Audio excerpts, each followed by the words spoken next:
Bienvenue dans cette nouvelle édition du Non-Stop Info. Voici les titres.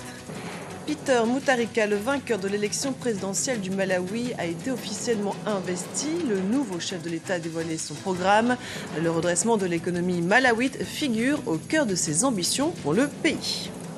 L'insécurité grandit au Kenya, les attaques terroristes se multiplient.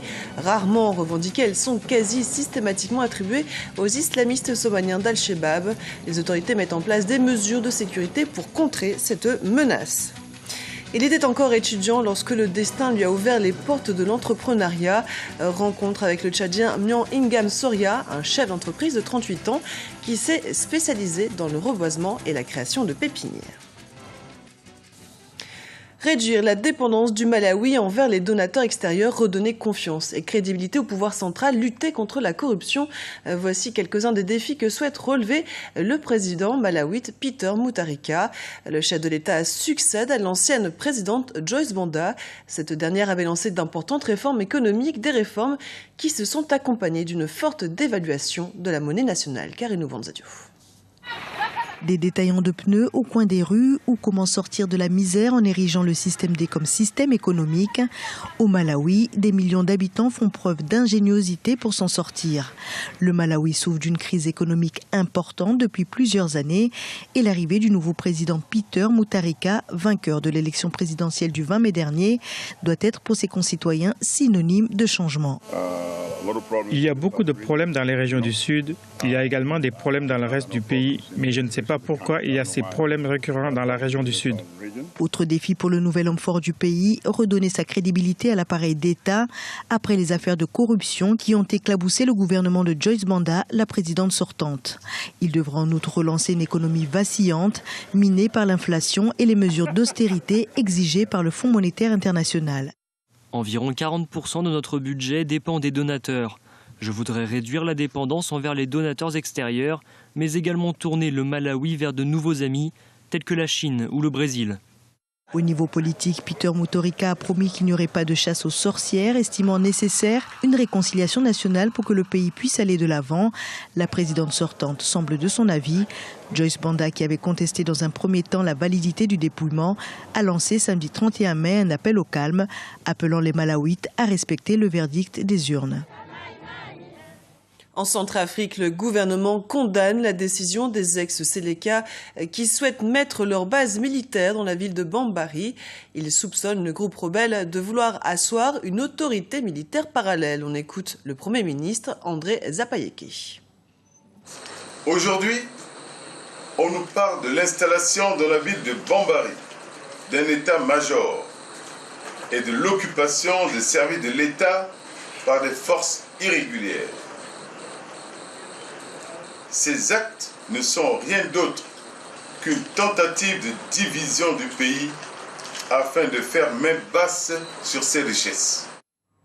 Le Kenya, frappé par des vagues d'attentats, renforce les mesures de contrôle et de sécurisation dans les grandes villes du pays. Les régions situées à la frontière avec la Somalie sont particulièrement touchées par les attaques. C'est le cas de Mandera, l'extrême nord-est, de Wajir dans le nord-est et de la région Garissa. Aminata Jack. Nairobi en état d'alerte. Prendre le bus dans la capitale kenyane n'est plus une chose aisée. Tous les passagers sont soumis à des fouilles avant de monter à bord du véhicule. Ces mesures de sécurité se sont intensifiées après les attentats qui ont touché les transports publics. C'est difficile parce qu'il y a des gens qui portent des sacs qui ne veulent pas ouvrir parce qu'ils sont timides. Vous devez donc les forcer à les ouvrir même s'ils ne sont pas contents. Les femmes, quant à elles, ont toujours peur d'ouvrir leur sac à main. Des explosions ont récemment eu lieu au marché de Gikomba dans la capitale visant les commerces. Depuis, les activités reprennent timidement. Cependant, vendeurs et clients restent vigilants. Pour dire la vérité, l'incident qui s'est produit réduit nos clients. D'habitude, il y avait plus de gens. Maintenant, ils ne sont plus nombreux car tout peut arriver. Nous n'achetons plus comme avant. Nous n'avons plus confiance. Nous sommes anxieux en faisant nos achats et nous finissons par prendre des choses dont nous n'avons pas besoin.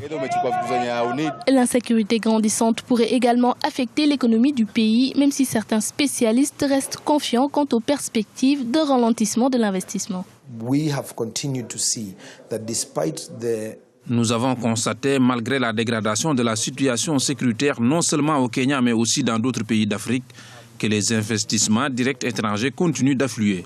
Tout dépend maintenant de la façon dont le problème sera traité à l'avenir.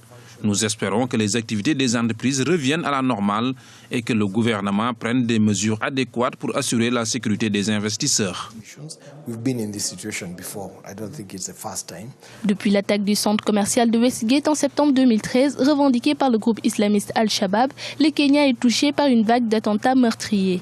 Les derniers perpétrés à Nairobi et à Mombasa ont été attribués aux djihadistes somaliens qui n'ont toujours pas revendiqué leurs responsabilités.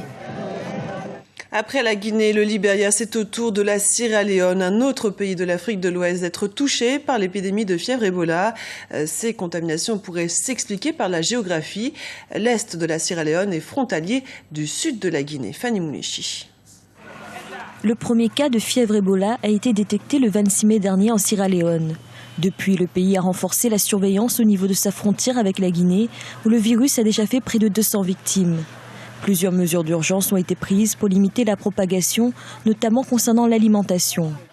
Je fais ce que je peux pour éviter la maladie. J'ai arrêté de manger de la viande issue de la chasse, ainsi que certains aliments vendus dans la rue. J'ai arrêté d'en manger.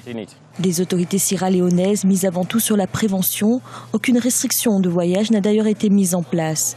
Priorité est faite à la sensibilisation des populations sur l'observation des mesures d'hygiène.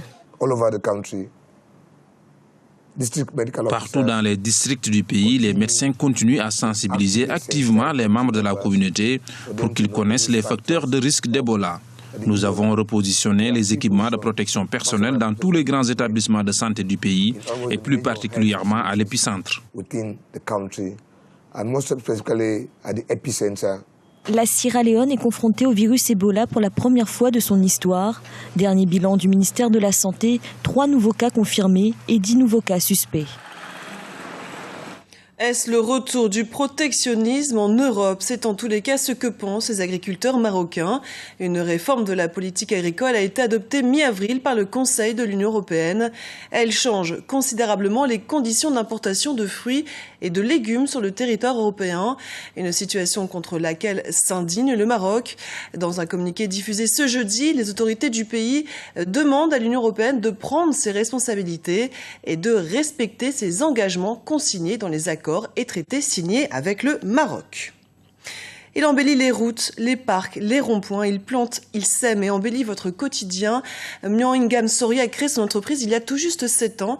Sa spécialité, le reboisement, la création de pépinières et l'embellissement des villes. Une passion qui s'est transformée en véritable business. Reportage de Daniel Aboki, notre correspondant au Tchad. Il a su faire sa place dans le monde de la verdure.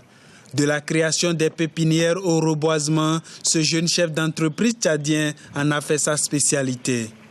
Passionné des plantes, il s'est illustré dans le domaine de l'environnement. Leader de la marque Mi-Environnement, ce chef d'entreprise a inventé son métier, l'embellissement des villes et le placement des pavés.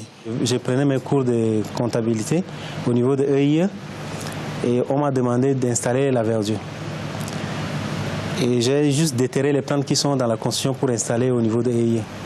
Et là, on m'a demandé d'établir une facture. Et c'était ma première fois de faire une facture. Et j'ai fait une facture de 37 000 francs qu'ils ont accepté. Donc je me disais, pourquoi ne pas amener ça en N'Djamena? Parce que là, Moundou, c'est la capitale économique. Et pourquoi ne pas venir en N'Djamena? Arrivé à N'Djamena en 2004, il a créé l'établissement Tropical Service en 2007. Une société qui a laissé place en 2012 à la marque Mi-Environnement. Après 2 années d'activité, l'entreprise a beaucoup de réalisations à son actif, parmi lesquelles le jardin du Musée national ou encore de l'hôpital moderne. Aujourd'hui, sa vision est encore plus lointaine pour la sauvegarde de l'environnement. Il y a un autre aspect que nous sommes en train de développer actuellement, qui est l'agrobusiness. Nous avons des fermes vers le sud qui sont en projet et nous sommes en train de faire produire tout ce qui est légumes, tout ce qu'on consomme en N'Djamena. Avec le temps, nous sommes en train de vouloir créer aussi les emballages biodégradables. Actuellement, Mi-Environnement dirige le projet de l'embellissement de la ville de N'Djamena. Parti de rien, il fait un chiffre d'affaires qui tourne autour de 500 millions de francs CFA. Il entend créer d'ici 2015 plus de 500 emplois au profit de la jeunesse du pays. Ce journal a été préparé par l'ensemble de la rédaction. Merci pour votre fidélité. Dans un instant, une nouvelle édition du Non-Stop Info sur Africa 24.